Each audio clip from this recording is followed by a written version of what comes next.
সকালবেলা গরম গরম দুধের সঙ্গে দুটো খেজুর দিয়ে একটুখানি খেয়ে নিচ্ছি, কেননা এই আমার যে শরীর খারাপ হয়েছিল তখন আমি খেজুর দিয়ে দুধ খেয়ে অনেকটা উপকার পেয়েছি। আর দেখো এদিকে লাউ শাক, দুদিন ধরে লাউ শাক পোস্ত দিয়ে খেতে ইচ্ছা করছে, সমস্ত সবজি কাটবো বলে বসে পড়েছি। আর এদিকে বাসন ধুয়ে দিয়ে আছে চম্পা, সেগুলোকে গোছাচ্ছি।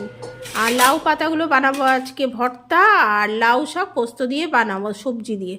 আর কলাগুলো কদিন ধরে কিনে এনে রেখে দিয়েছি, কলার দাম প্রচণ্ড কালো হয়ে আছে, তাই ছেলেকে বললাম যে তুই তো খাচ্ছিসই না, আমি একটা কলা খেয়ে নিলাম।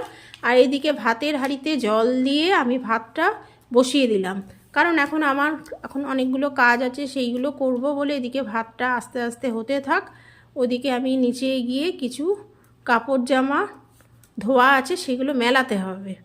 তো এখন মিডিয়াম ফ্লেমে গ্যাসটা ধরিয়ে ভাতের হাঁড়িটা বসিয়ে দিয়ে আমি এখন নিচে যাব।